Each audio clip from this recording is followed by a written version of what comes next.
للصائم فرحتان فرحة عند فطره وفرحة عند لقاء ربه. Mtume sallallahu alaihi wasallam anasema mwenye kufunga anazo furaha mbili. Yoyote ambaye kwamba amefunga ile haki ya kufunga, basi mtu huyo Mtume atawambia anazo furaha mbili. Furaha ya kwanza wakati ule ambao kwamba mmeona nao wa magharibi waadhiniwa, mtu anakuwa na furaha. Utaona watu wanapofurahi kwa kupata tende, hata ni kwa moja moja zile.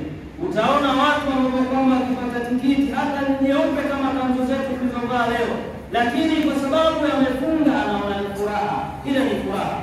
Na utaona hata nyuso za wale ambao kwamba wamefunga leo hazifanani na yale makole ya mchana ambao sasa hivi yanasubiri tu kwamba tutoke hapa basi yaanze vipi mialiko. Lakini wale ambao kwamba wamefunga mwezi mtukufu wa Ramadhani wala hawana babaiko na pilau biriani, wapo nyoyo zao zimefurahi leo, zimetulizana kwa kile ambacho kwamba walizokuwa wakifanya katika mwezi mtukufu wa Ramadhani. Na furaha nyingine Mtume sallallahu alaihi wasallam anasema ni pale utakapokutana na Mola wako.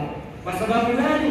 Bwana Mtume sallallahu alaihi wasallam amefundisha na ameelekeza jazaa ya kila amali ambayo tunatizo uliyofunga.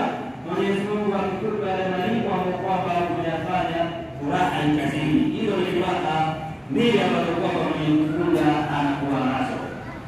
Ilipokelewa kwa Anas bin Malik radhiyallahu anhu qala, akisema kalima Rasulullah sallallahu alaihi wasallam al-Madinata wa lahum yawman yal'abuna fihima faqala. Bwana Mtume sallallahu alaihi wasallam hadithi ambayo kwamba amepokea Anas bin Malik anasema Bwana Mtume sallallahu alaihi wasallam alipofanya hijra ya kutoka Makka kwenda Madina, aliwakuta watu wa Madina wanazo siku mbili ambazo kwamba wanacheza wakifurahi.